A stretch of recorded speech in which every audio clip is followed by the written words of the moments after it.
몇 년 전에 기독교 포털 사이트 gotpeople.com이라는 데가 있는데 거기서 그 자신의 표현들 한 35,000명을 대상으로 해서 이런 설문조사한 게 있습니다. 아마 그 기독교 포털 사이트의 표현들이니까 거의 다가 기독교인일 거예요. 성탄절에 관련해서 설문조사를 했는데 그 중에 한 가지 질문이 이런 거였어요. 성탄절하면 가장 먼저 떠오르는 장면, 그림이 무엇입니까? 라고 물어봤습니다. 여러분들 머릿속에 가장 먼저 떠오르는 그림이 무엇입니까? 한번 생각해보세요. 생각해보시고 제가 이제 말씀드릴 거예요. 자, 1등 39%가 이렇게 대답했어요. 크리스마스 트리가 제일 먼저 떠오른다. 웃기죠, 그죠? 39%. 그 다음에 24%가 2등이에요. 바로 아기 예수와 동방박사. 이 2등이었어요. 3등 봐야 되겠네. 18%를 차지한 산타클로스와 루돌프 사슴. 네, 이게 3등이었어요. 그리고 교회가 생각난다 하는 사람들은 4등이었습니다. 14%. 어때요? 57%에 해당해요. 1등과 3등을 제가 퍼센테이지를 이렇게 더해보니까 57%나 되더라고요. 성탄절의 상업적인 측면을 강조하고 있는 그런 모습들이 가장 먼저 머리에 떠온다라고 57%나 되는 사람들이 얘기하는 것을 보여요. 얼마나 가슴이 아프든지 몰라요. 그리고 크리스마스 트리, 그리고 이 성탄절의 중심인 아기 예수, 그 차이가요. 38% 대 24%, 무려 14%나 차이나는 모습을 보면서 또 마음이 아팠어요. 점점 이게 성탄절이 상업화되어가는 그런 모습을 보면서 참 안타깝다라는 생각을 하게 됐습니다. 성탄절이 아니지만 우리가 지금 성탄절 스토리를 보기 때문에 잠깐 제가 한번 찾아본 자료를 말씀드렸습니다. 오늘도 지난주에 이어서 아기 예수와 동방박사 크리스마스 스토리를 계속해서 이어가 보도록 하겠습니다. 자, 지난주는 그 2장의 말씀을 어떻게 우리가 봤습니까? 어떤 단어를 중심으로 우리가 그 의미를 찾아봤죠? 기억나세요? 초청장. 예, 맞습니다. 초청장, 초대장. 이 단어를 가지고 2장의 의미를 우리가 한번 생각해 본 적이 있습니다. 사실 오늘 주보에도 이렇게 나와 있죠. 왕의 초대장이다. 이렇게 기록되어 있습니다.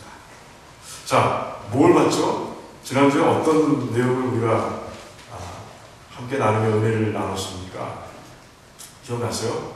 첫 번째는 하나님께서 모든 사람들에게 예외 없이 왕의 탄생을 알리는 초청장을 보내주셨고 보내주고 계신다라고 말씀드렸습니다.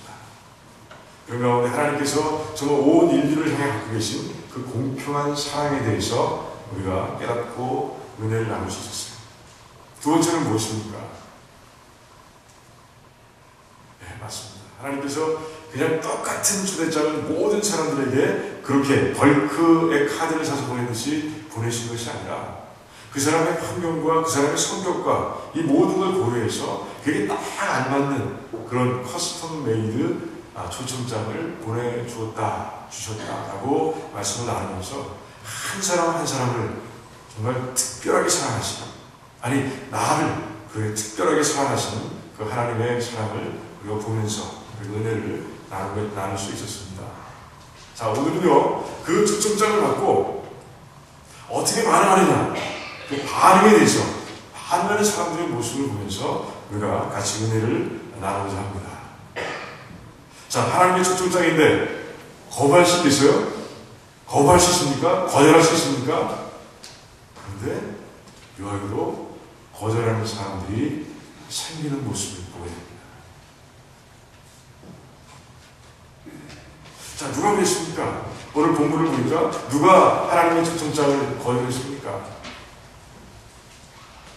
대표적인 사람들, 그 유대 땅을 통치하고 있는, 정치적으로 통치하고 있고 영적으로 다스리고 있는 그런 지도자들이 지금 거부하고 거절하고 있는 모습을 보게 되는 것이에요. 아니, 하나님께서 보내신 초청장, 하나님께서 보내신 그 특별한 초청장을 이렇게 거부할 수 있는 건가? 아니, 무엇 때문에 이들이 거부하고 있는 것일까? 하는 생각을 해보게 되는 것이에요. 그런 가운데 정말 우리가 한번 깊이 묵상해보면 정말 나에게 내 신앙에 도움이 되는 그런 교훈들을 발견할 수 있게 됩니다. 먼저 헤롯은 어떤 사람입니까? 헤롯은요, 헤롯의 초청장에는요, 모든 게 다 들어가 있었어요. 초청장은 무엇이 들어가 있습니까? 그러니까 인물이 들어가 있고, 그리고 날짜가 들어가 있고, 일시가 들어가 있고, 장소가 들어가 있습니다. 그런데 이 헤롯에게 보내주신 하나님의 초청장에는 그 모든 것이 다 들어가 있었어요. 자, 오늘 말씀 2절에 보니까 이제 동방 박사가 와서 얘기합니다. 유대인의 왕으로 나신 이가 어디 있느냐라고 얘기하고 있습니다. 그런데 4절에 보니까 이제 왕이 헤롯이 대제사장과 백성의 서기관들을 모아서는 유대의 왕을 얘기하지 않고 누구를 얘기하고 있습니까? 그리스도가 어디서 나겠느냐라고 묻고 있는 모습을 발견하게 되는 것이에요. 도대체 어떻게 해서 유대의 왕이 그리스도로 바뀌었는지 모르겠습니다. 그런데 그 마음속에서, 그 헤롯의 마음속에서, 그 머릿속에서 유대의 왕, 이 타이틀을 메시아, 그리스도라고 바꿔주신 분이 누구시겠습니까? 바로 하나님이신 거예요. 그 모든 것을 주관하시는 하나님밖에는 그렇게 하실 수 있는 분이 없어요. 헤롯에게 초청장을 보내시면서 이것은 왕의 탄생, 즉 그리스도의 탄생을 얘기하는 것이다 라고 하나님께서 분명하게 말씀해 주셨어요. 그리고 이제 모인 그들을 통해서 5절, 6절, 이제 7절 말씀을 통해서 이제 장소를 알게 됩니다. 이제 대제사장들과 그 서기관들은요, 그 예언서를 통해서, 하나님의 말씀을 통해서 네, 베들레헴에서 태어난다고 말씀하셨습니다 라고 분명하게 얘기하고 있는 것입니다. 자, 그리고 이제 7절에 보니까 시간까지 안 하렵니다. 이제 동방 박사들을 조용히 부릅니다. 가만히 불러서 묻습니다. 어느 때 별을 보았느냐? 도대체 너희들이 말하는 왕의 별이 언제 나타나느냐? 라고 얘기하는 것입니다. 그 가운데 이제 언제라는 것을 헤롯은 알게 되는 것입니다. 누구의 생일, 장소, 시간, 이 모든 것을 하나님께서는 이제 이 말씀 속에서 다 헤롯의 마음속에 담아주셨어요. 여러분, 이렇게 구체적으로 초대장을 받는 사람들이 성경상에 많지 않습니다. 다 그렇게 받았겠지 라고 생각하지만 그렇지 않습니다. 대표적인 사람 누굽니까? 목자들. 천군과 천사가 나타나서 노래하고, 그리고 천사가 나타나서 그에게 얘기를 줬죠. 어디서 이제 아이가 누가 태어났다라고 아주 분명하게 말씀해 주시는 모습을 우리가 보게 됩니다. 그들과 함께 동방박사들 우리가 볼 수 있고요. 그 외에 몇 사람밖에 되지 않아요. 이런 귀한 특권을 가지고도요, 헤롯은요, 거부하는 것입니다. 하나님께서 그의 마음속에 그리스도가 태어났다 라는 것을 분명히 알려주셨습니다. 하나님 말씀을 통해서 그리스도가 베들레헴에서 태어나셨다고 분명히 말씀해 주셨습니다. 동방박사를 통해서 정말 그때 언제 태어났는지까지 말씀해 주셨습니다. 그리고 헤롯은요, 그리스도가 누군지 알았습니다. 메시아가 어떤 분인지 알았습니다. 하나님께서 성경 가운데서 약속하신 분이고, 그분이 오시면 이제 모든 유다의 백성들,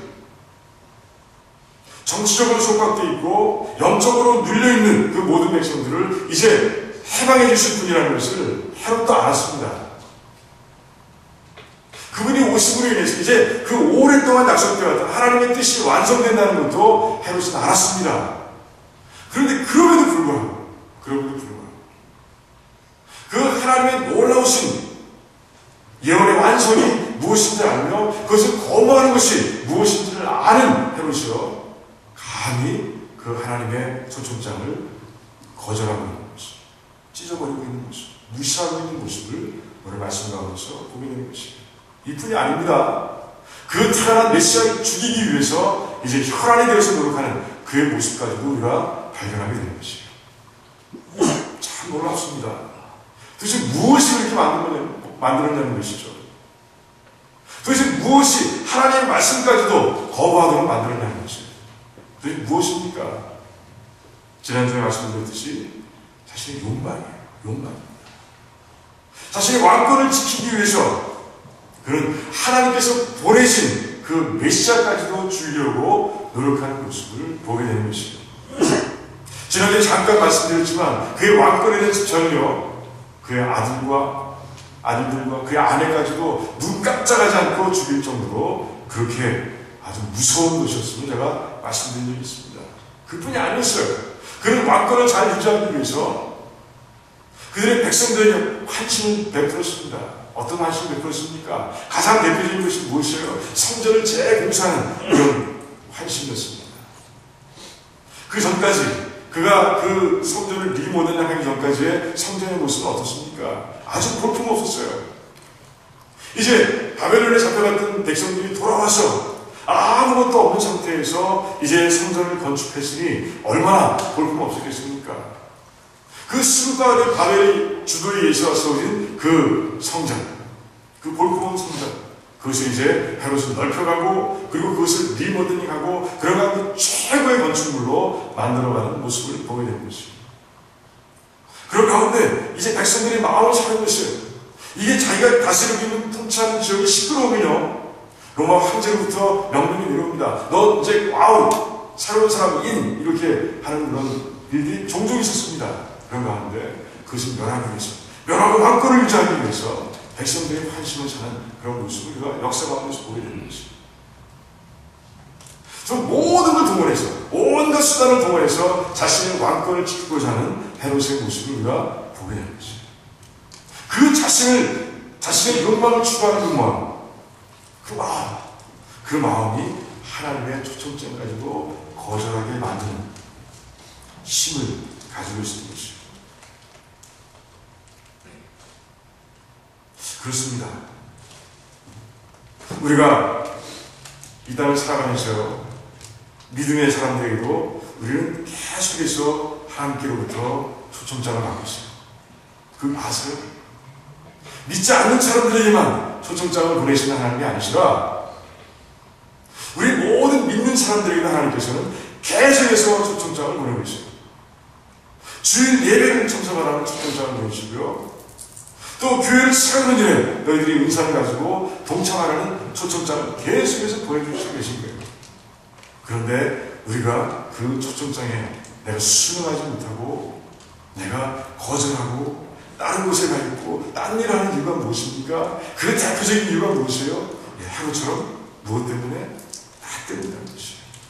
나 중심으로 살아가는 게 내 일정을 중심으로 살아가며 내 이익을 중심으로 살아가고 내 욕망을 채우는 것을 중심으로 살아가기 때문에 우리가 예배의 자리에 나오지 못하는 거예요.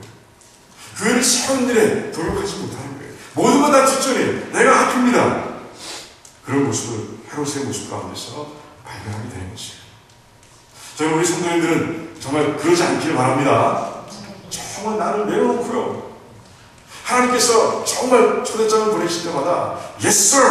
하고 그 초대장에 임해서 초청에 임해서 예배에도 참석하고 하나님께서 원하시는 일에 동역하며 교회를 시작하는 하나님 나를 넘기는 일에 정말로 쓰임받는 그런 도구들이 되시기를 주님의 이름으로 축원드립니다. 두 번째, 무엇이 막습니까? 여러분들 거절하고 있는 지도자들은 누가 있다고요? 영적인 지도자들이 있다고 했습니다. 그들은요, 하나님 말씀을 통해서 알았습니다. 동방박사를 통해서 들었고요. 하나님 말씀을 통해서 이제 메시아가 베들레헴에서 태어날 것을 이제 알았습니다. 그들의 입으로 헤롯에게 보고했습니다. 그런데요, 그들이 하나님께서 보내주신 초청장에 순응하지 않고 신명하시 무시하고 합니다. 왜 그렇습니까? 뭐 때문입니까? 누가 두려운 것이에요? 하나님보다 누가 두려운 것이에요? 헤롯이 두려운 거예요. 헤롯의 왕권에 대한 집착을 그들은 너무너무 잘 알았어요. 자기들이 아기 예수를 찾아가면 어떤 일이 벌어질 것을 너무나 잘 알았어요. 그런 가운데 그들은 하나님의 초청장을 조용히 슬며시 무시해버리고 마는 것이에요. 그래요. 지금 이런 일이 얼마든지 일어나고 있다는 것이에요. 하나님의 초청장을 보내도 환경 때문에, 환경이 주는 시련과 환경이 주는 유혹 때문에 거기에 넘어져서 결국에는 초청장을 슬며시 무시하는 것이 얼마나 많은지 모르는 것이고, 저는 이 말씀을 읽는 가운데 이 영적인 지도자들의 모습을 보는 가운데 한 인물이 머릿속에 떠올랐어요. 여러분 모르드게라고 아십니까? 모르드게 어디에 나오죠? 에스더 맞습니다. 에스더에 나옵니다. 그 모르드게는요 왕국의 문직이었습니다. 그러니 얼마나 많은 사람, 높은 사람들이 그 앞을 지나다녔겠어요. 모르드게는 유대인입니다. 그리고 바벨론에 의해서 잡혀와가지고 이방 땅에 살아가는 사람입니다. 지금 메대왕 바사 시대를 지나가고 있습니다. 그 왕국에서 수많은 높은 자들을 만나는 것이에요. 하지만 그는요 한 가지를 하지 않았어요. 뭘 안 했습니까? 그들에게 무릎 꿇고 절하지 않았습니다. 그 당시 왕을 빼고 가장 높은 사람이 하만이었어요. 하만. 총리라고 얘기할 수 있습니다. 요즘 시대의 말로 총리라고 얘기할 수 있습니다. 그 하만이 지나다니고 그는 무릎 꿇거나 절하지 않았습니다. 자기는 오직 하나님만 경배하며 하나님만 섬긴다는 그런 분명한 믿음을 가지고 그렇게 했어요.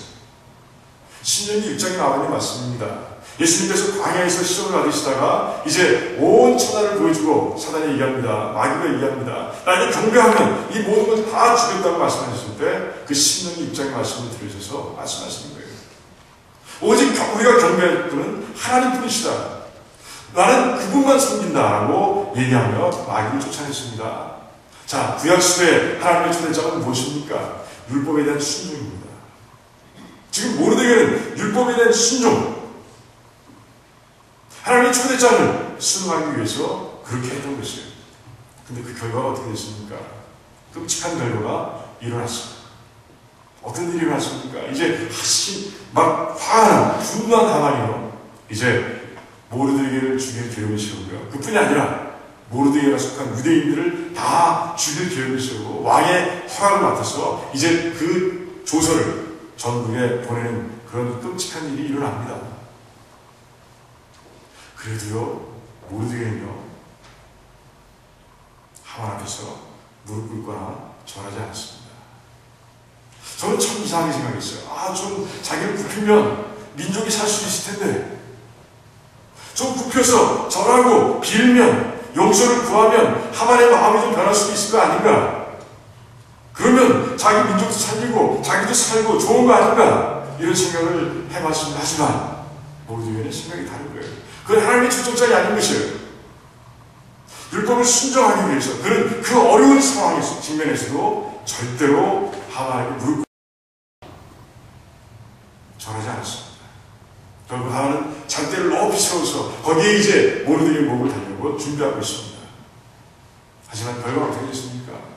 하나님께서는 하나님의 초청장에 순응한 그 모르드게를 이제 손을 들어주시고 승리케 하는 모습을 보게 되는 것이에요.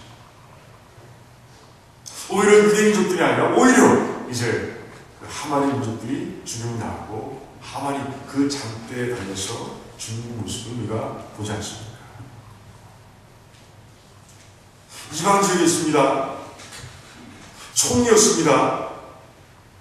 저 모든 상황이 다 불리한 조건이었습니다. 하지만 그 속에서도 오직 하나님의 말씀을 지키기 위해서, 그 율법을 지키기 위해서 그렇게 무릎 꿇지 않고 그리고 절하지 않았던 모르드게, 그 모르드게 생각하면서 이 영적 지도자들이 얼마나 불쌍한 사람들인지를 다시 한번 보게 된 것이죠.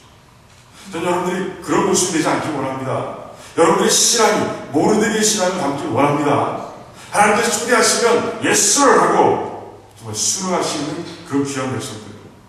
환경이 어떻든 간에 그 어떤 시험이 닥쳐온다 할지라도 어떤 달콤한 유혹이 있다 할지라도 그 모든 걸 다 극복해내고 하나님의 초청이 임하시는 교회를 세우는 데 노력하고 예배드리는 일에 참석하고 그런 귀한 백성들이 다 되시기를 주님의 이름으로 축원드립니다. 자, 이제 다른 반응을 보인 사람도 있습니다. 누굽니까? 하나님의 초청장에 아주 성실하게 이제 순복하고 그것을 따라서 예수님을 찾아갔던 사람들이 있습니다. 바로 동방박사들. 이 동방박사들에게요, 하나님께서는 놀라운 축복을 부어주시는 모습을 오늘 말씀 가운데서 보게 됩니다. 자, 오늘 말씀 한번 보시기 바랍니다. 자, 9절 10절까지 말씀을 보시기 바랍니다. 자, 별이 나타나는 것이에요. 문득 별이 나타나서 그들의 앞 길을 인도했다고 되어 있습니다. 그리고 그 별이 예수님께서 계신 그 집을 비추었다고 되어 있어요. 그 위에 머물렀다고 되어 있습니다. 여러분, 세상에 그런 별이 있습니까? 별이 움직이는 모습을 우리가 볼 수 있어요. 물론 해성을 볼 수는 있습니다. 뭐 이렇게 떨어지는 이렇게 뭐라 그러나 유성들을 볼 수는 있습니다. 하지만 그렇게 사람의 발걸음을 천천히 따라서 인도해가며 어떤 장소를 정확하게 지적해준 별을 본 적이 있어요? 그런 별이 나타났을까는 다른 역사적인 기록을 본 적이 있습니까? 없어요. 없습니다.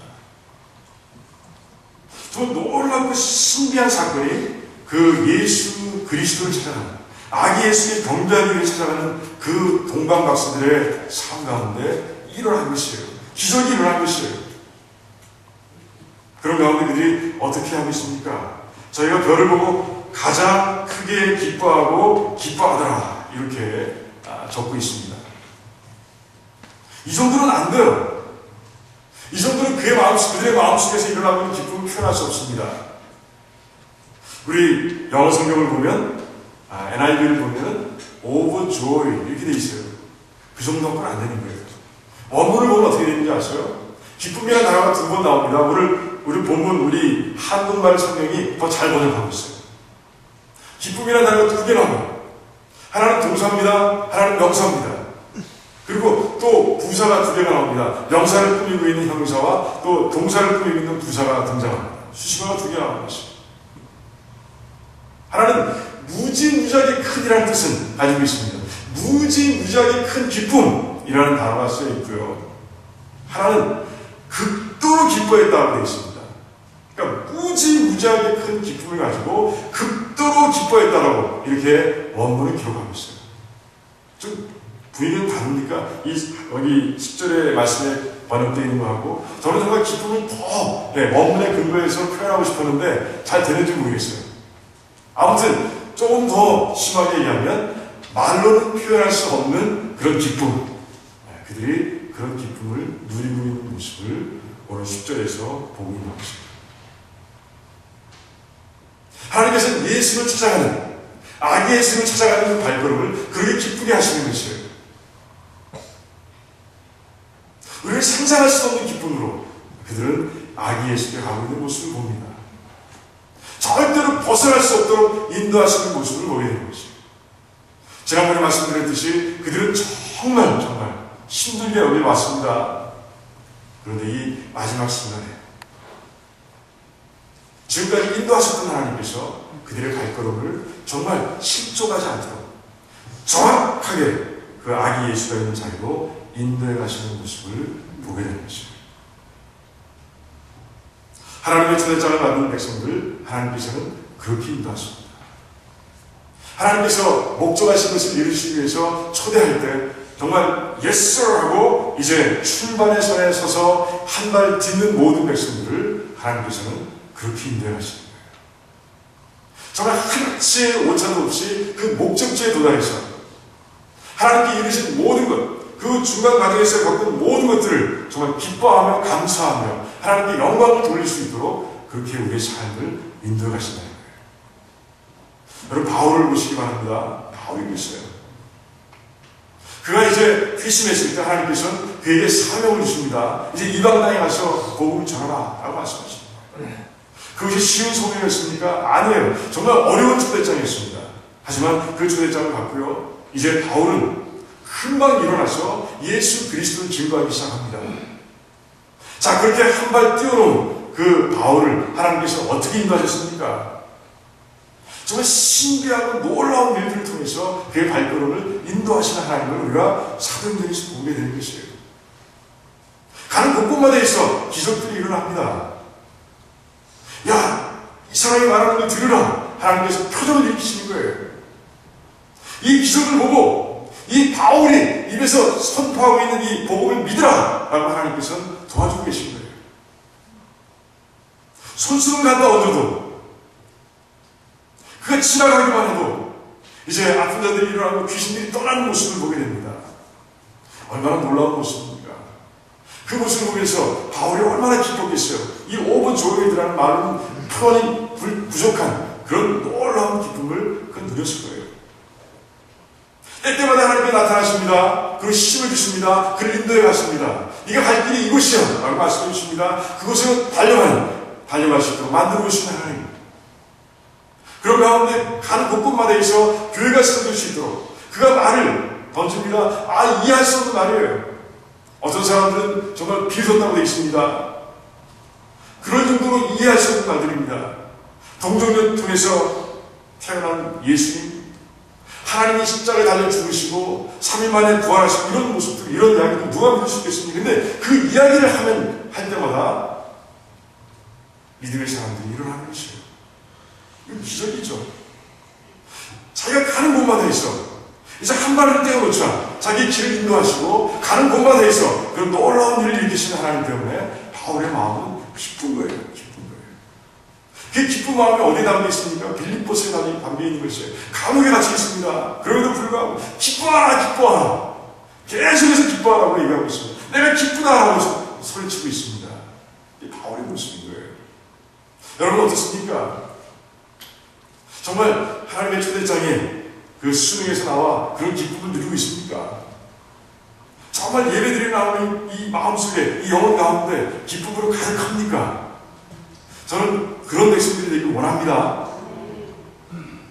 두 번째 축복은 무엇입니까? 그들은요 예배의 모험이 됐습니다. 예배의 모험. 예배의 모험하면 동방박사를 생각하면 돼요. 이게 무슨 말이냐? 그들이 드린 그 예물을 통해서 예배는 어떻게 드려야 되는 것인지를 하나님께서 우리에게 가르치고 계신 거예요. 그것도 무슨 말이냐? 라고 물을 수 있습니다. 무슨 말입니까? 여러분, 황금은 무엇을 뜻합니까? 첫 번째 예수님께 드린 예물이 황금이었습니다. 황금이 뭘 뜻하죠? 뭘 상징합니까? 왕을 상징합니다. 왕. 즉, 동방박사는 그 황금을 드리면서 이렇게 고백하고 있는 것이에요. 당신이 이 땅에 태어나신 만왕의 왕이십니다 라고 고백하고 있는 것이에요. 지금 우리가 민주주의 시대에 살기 때문에 왕과 신하의 관계를 잘 우리 그리지 못할, 상상을 잘 못할지도 모릅니다. 하지만 간접적으로 책을 통해서 아니면 사극 보셨어요? 사극을 통해서 우리는 알 수 있습니다. 그 왕 앞에만 나가면 신하들은 다 머리를 조아려야 되고요, 무릎 꿇어야 되고요, 절해야 되고 그렇습니다. 왕의 명령이 딱 떨어지면 그들은 거기에 다 불복종할 수가 없어요. 다 순종합니다. 복종합니다. 그게 왕과 신하의 관계인 것이에요. 그 모습을 나와서 하나님을 경외하는 것이에요. 하나님 왕이 있습니다. 주님은 왕이 있습니다. 내가 예배 자리에 나와서 저 왕이신 하나님 앞에 순종하는 모습으로, 정말 내 것을 다 내려놓고 복종하는 모습으로 제가 예배드립니다라는 고백이 있어야 하는 것입니다. 여러분 그렇게 예배드리고 계십니까? 지금 두 번째 무엇입니까? 유향입니다. 유향. 특별한 것입니다. 우리가 흔히 가게에 살 수 있는 그런 퍼퓸이 아닙니다. 이 유향은 하나님께서 특별하게 제작하라고 명령하신 것입니다. 성소에서만 쓰이는 유향입니다. 대제사장만이 아침에 일어나서 이제 피울 수 있는 그런 유향입니다. 아론에게 명령했어요. 아침마다 향을 피우라 라고 말씀하셨어요. 대속죄일이 되면요, 이제 그 지성소에 들어가기 전에 이제 대제사장이 피워서 이제 속죄소를 가려야 되는 그런 향이었습니다. 즉 유향이라는 것은요, 제사장, 그 역할을 감당하고 있는 대제사장을 상징하고 있는 것이에요. 대제사장의 그 하는 역할이 무엇입니까? 중재자, 중보자입니다. 이제 나와서 고백하는 것이에요. 주님은 하나님과 우리를 만나게 하시는 그런 끈이시고요, 길이십니다. 라고 고백하는 것이에요. 요한복음 14장 6절에서 말씀하셨죠. 나는 길이요 진리요 생명이니 나로 말미암지 않고는 아버지께로 나올 자가 없다. 라고 분명히 말씀하셨어요. 이 말씀 그대로입니다. 주님이 바로 길이신 거예요. 예배 나와서 예배 드릴 때 정말 하나님 예수님께 그런 고백이 있어야 되는 거예요. 주님 때문에 하나님 만날 수 있었습니다. 주님 때문에 제 기도가 하나님께 드려집니다. 주님께서 말씀하신 것, 내 이름으로 기도하는, 예수 그리스도의 이름으로 기도하는 가운데 내 기도가 하나님께 들려지고 있습니다. 고백하는 고백이 있어야 하는 것이죠. 대제사장으로서 예수를 볼 수 있는 우리 눈이 있어야 한다는 것이죠. 여러분 그런 눈으로 예수님 보고 있습니까? 이 예배 자리에서. 마지막은 무엇입니까? 뭘 이야기해요? 저는 참 이해할 수가 없습니다. 지금 막 탄생했습니다. 이 태어난 지 한 1년 내지 2년 정도 지났습니다. 아직도 어립니다. 그 어린 생명 앞에 몰약을 드리고 있습니다. 몰약이 무엇입니까? 죽은 자, 그 시신의 바른 낙입니다. 부패하지 않도록. 이 말은 무엇입니까? 당신은 이 땅에 죽으러 오신 분입니다. 라고 얘기하는 것이에요. 예배 드리면서 당신은 이 땅에 죽으러 오신 분입니다. 라고 얘기한다는 것이에요. 이게 말이 되는 겁니까? 사실 말이 돼요. 예수님께 말이 되는 것이에요. 그분이 그렇게 오셨습니다. 그 목적을 가지고 오셨기 때문에. 우리 모든 인류의 죄를 다 감당하시고 십자가에서 돌아가시기 위해서 이 땅에 오신 거예요. 그리고 우리를 자유케 하시기 위해서 이 땅에 오신 거예요. 그 주님을 바라보고 있다는 것이에요. 그런 가운데 감사하고 있다는 것이에요. 이제 주님 때문에 내 어깨에 얹혀있던 모든 짐이 다 풀렸습니다. 이제 내가 사망의 길에서 벗어났습니다. 이제는 영생을 얻은 자로 이 땅을 살아가고 있습니다. 하나님 감사합니다. 주님 감사합니다. 라고 고백하며 예배를 드리고 있다는 것이에요. 동방박사를 통해서 저 하나님을 순종해서 그 초청장의 수능에서 달려온 그 동방박사를 통해서 그 선물을 통해서 하나님께서는 우리 예배자들이 고백해야 할 세 가지 고백을 가르쳐주고 계신 거예요.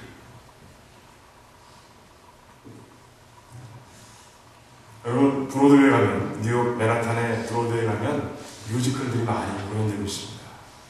한 사람이 표를 얻었습니다. 누가 표를 줬어? 그런데 그 앞까지 갔습니다. 그럼 다른 일이 생겼습니다.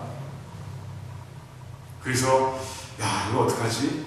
그 사람이 정말 공연 티켓을 줬는데 꼭 봐야 되는데 그런데 그 일이 더 급한 거예요. 근데 주위를 몰아보니까 그 뮤지컬을 보고 나온 사람들이 이제 갖고 나오는 그 카달로그, 팜플렛이 있는 거예요. 그리고 이거라도 가져가자. 그리고 와서 이제 자기에게 표를 준 사람에게 내가 공연을 봤다라고 얘기합니다. 공연을 본 겁니까? 문학까지 갔어요. 뮤지컬 공연 그 문학까지 갔습니다. 하지만 그는 그냥 도루하고 말았습니다. 그 뮤지컬 안에 담겨있는 모든 그 슬픔과 기쁨과 감동과 하나도 체험하지 못한 채 그는 돌아오고 말 것이에요. 그래서 뮤지컬 본 게 아닙니다. 그 문을 앞에 갔다 온 것에 불과한 것이죠. 오늘 동방박사의 모습을 바라보면서 우리의 예배의 모습은 어떤가 한번 돌아보게 되는 것입니다. 우리 예배자리에 나왔습니다. 이렇게 예배자리에 나왔어요. 그런데 그 초대장을 받고 나온 우리의 마음속에 무엇이 있냐는 것이에요. 정말 하나님께서 보여주시는 기쁨이 이 시간 우리의 마음속에 막 불어오르고 있다는 것이에요.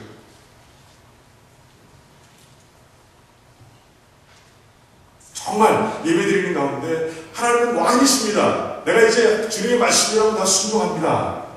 라는 고백이 있다는 것이에요. 정말 대제사장 되시는 예수를 바라보면서 정말 하나님 만나게 하시는 주님의 몸을 찢으면서까지 그 휘장을 찢어주시고 그런 가운데 하나님께 나오게 하신 주님 너무나 감사합니다 라고 고백하고 있는 것이에요. 하나님, 정말 주님은 정말 죽으러 오셨습니다. 그 죽음 때문에, 그 십자가의 처참한 죽음 때문에 내가 이제 죄에서 벗어났고 사망의 그늘에서 자유롭게 됐습니다. 하나님 감사합니다. 영생 오신 참 감사합니다. 이렇게 진실되게 고백하며 우리가 예배를 드리고 있는 것이에요. 이게 다 빠져있으면 그 뮤지컬을 공연한 공연장 앞에 갔다가 돌아온 사람과 다를 바가 없는 것이에요. 우리 백성들, 우리 드라마 성도님들은 정말 동방북자와 같이 예배 드릴 때마다, 교회를 시청자들의 동역할 때마다 기쁨이 넘치고요. 그 이 세 가지 고백을 다 드리면서 하나님께 영광을 돌리고 나는 은혜를 누리는, 넘치는 은혜를 누리는 그 귀한 백성들이 되시기를 주님의 이름으로 축원드립니다. 기도하겠습니다.